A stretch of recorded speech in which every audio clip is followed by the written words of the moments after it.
Hi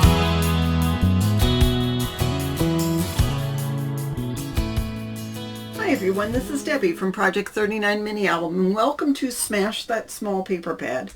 I am new to the collab this year, so I'd like to introduce myself. I make primarily mini albums. You may have seen some of my projects.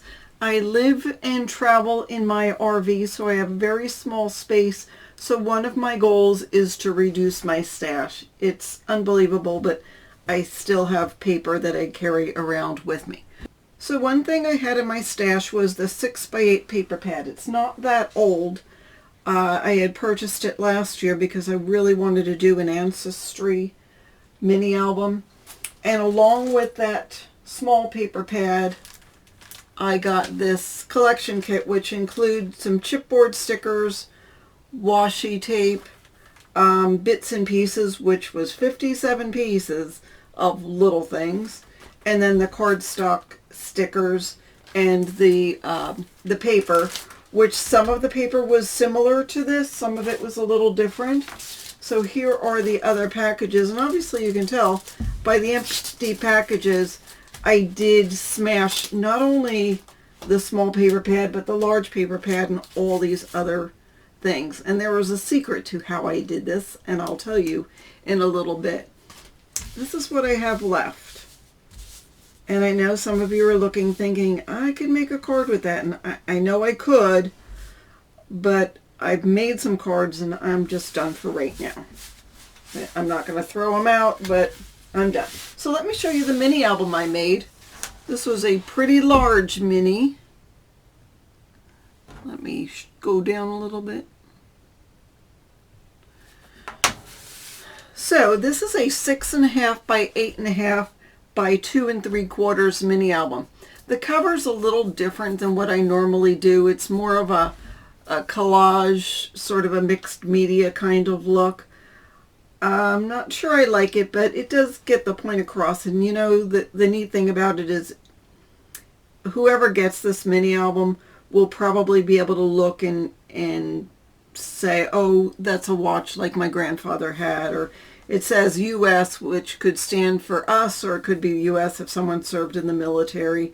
There's a postage stamp back there. There's some dimension, which is actually what you put when you're spackling the wall, but it's fiber, and you can say the fiber of your family, and there's a screw in there and the key. So, you know, people will look at this and hopefully it will be meaningful to them. So again, a little outside my normal comfort zone, but that's okay. Let me take you inside this mini album. The front page has this waterfall, and to make that, I cut the waterfall and then I cut the papers to look somewhat seamless. And that will take almost a 4x6 photo. And there was washi tape with this collection, which is funny because we just finished up Smash Our Stash with washi tape, and then I get more washi tape. But anyhow, so you can get about 10 photos right there, which is fabulous. This also has a magnet on it, and this lifts up. And you could put a picture in here. Now I left these open so you could stick a picture with this showing, or you may not put a picture up here. And then this will open like that, and then again this closes.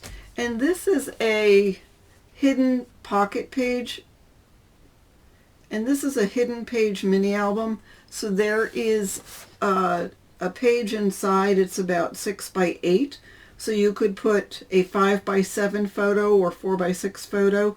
I didn't cover it with cardstock like I usually do because the album would get too chunky if I filled up every nook and cranny with paper, and it wouldn't leave any room for photos.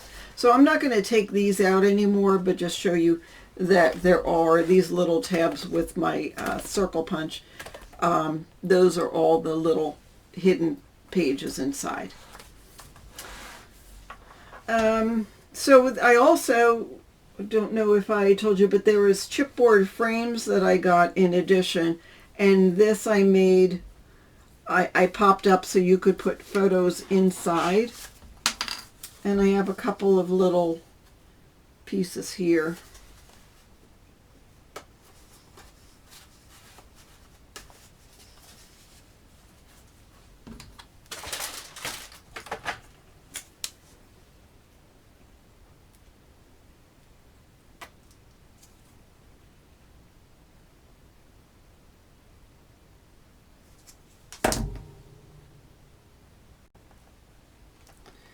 Okay, and so on this page, this is a chipboard frame that I actually have up on some dimensional double-sided tape, so you could put photos on these little cards and stick them right in here. The top is open. And now this is held on with a magnet, so this opens up this way. And again, anytime I have a frame or something, inside, there's room for you to put a photograph on here. It's just a little tuck spot there. Love this watch paper. And again, if you had a large photo. And this opens it yet one more time here. And so these are some of the embellishments that came with the paper. This actually came with a different set, but I love the card, so I thought it would go there. This is just a 2x2 cut apart that I left as a tuck spot. Great room for photographs here. And you know, a lot of old photos are not 4x4, 6x6. They're different sizes. So I didn't put mats on here, but I'll include some extra paper that people could use as mats when they are putting photos in the book. So here is another page, and this again has a magnet. Another little tuck spot here.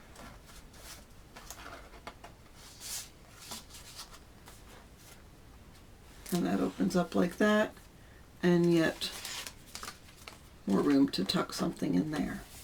So that goes like that. And then again, the pocket page right there. So I also purchased these little, very small frames that I did not want to put in the book, because the best bet for you is to cut out the pictures. I would photocopy pictures or get good copies made of pictures of your grandparents and great-grandparents and whatever. Just use photocopies for this book and save the others in another place. Or use the pictures, but don't cut them apart.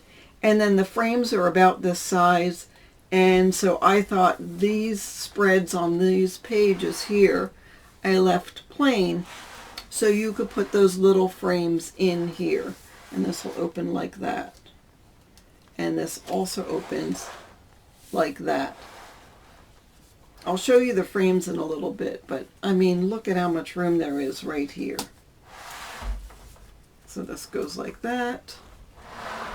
And again, I left these plain, so if you wanted to put your whole family. I wish I could make my camera go higher so you could see this great spread, but I'm sure you get the idea. And again, there's that. All right, and so this page has another chipboard frame with another little photo mat you could put a photo on. This one has some acetate in it, and this page opens like that. Love this paper. I'm sure it reminds some people of wallpaper they may have had. And that'll open like that, and that opens like that. So again, room, so much room to put photos. And this one, this page opens, I fussy cut this out, so this will open like that, and it's held in with a magnet, and that'll open like that. Now this page, this is already done as a collage, and I loved it, so I cut this out. This was part of a 12 by 12 paper.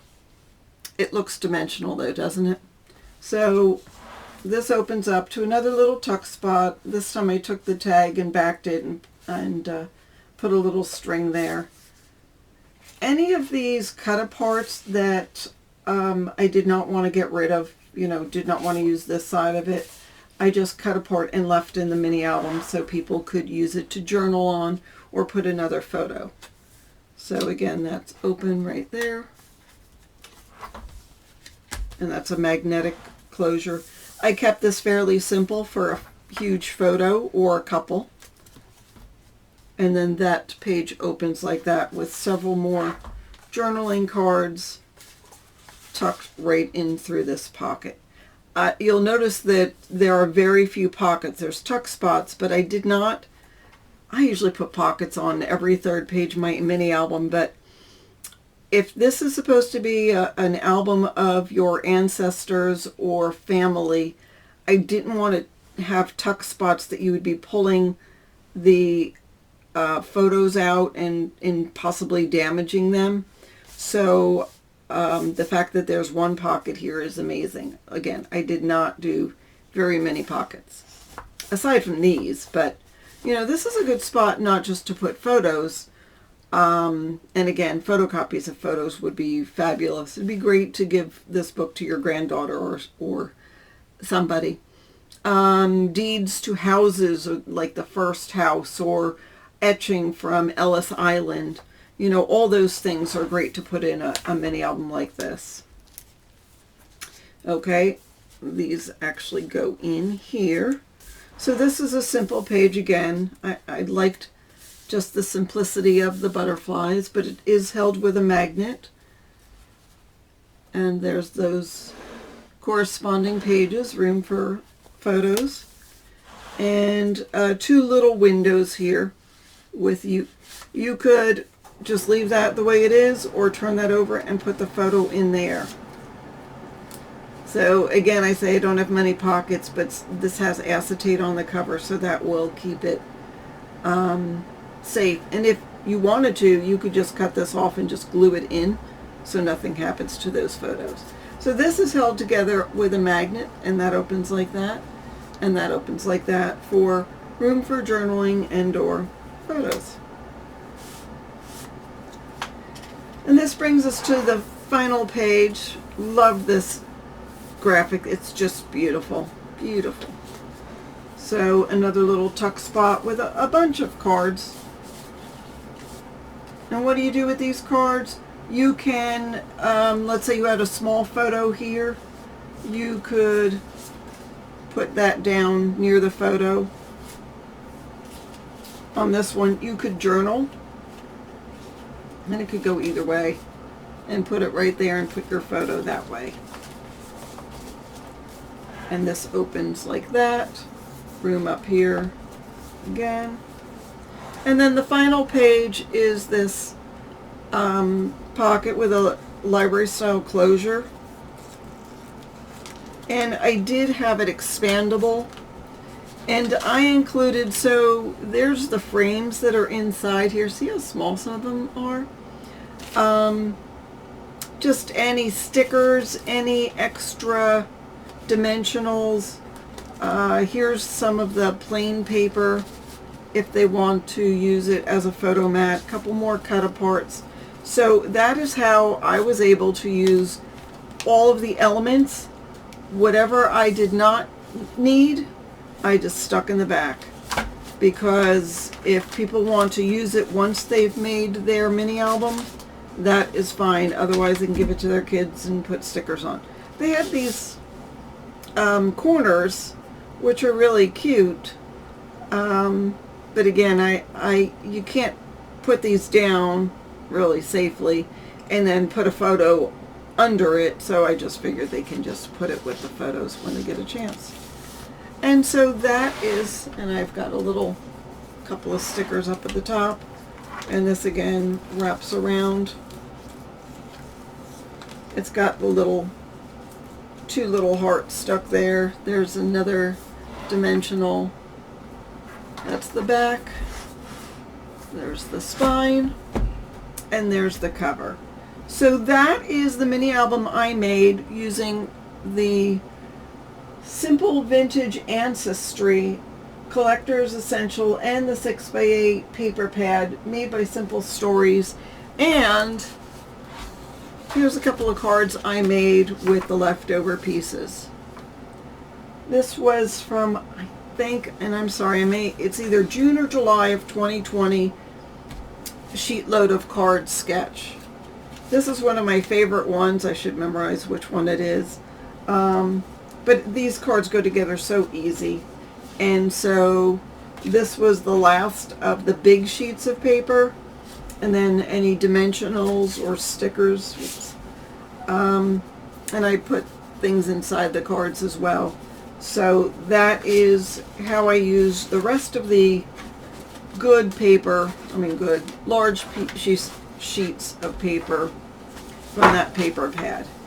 So, besides this roll of washi tape and a couple of scraps, I would say that small paper pad is smashed. Don't forget to check out the other collaborators. They're listed below. There is several of them, and they're all phenomenal. They have all great ideas. So go ahead and check it out, and hopefully you'll be inspired also to smash that small paper pad. Thanks for watching. Have a great day.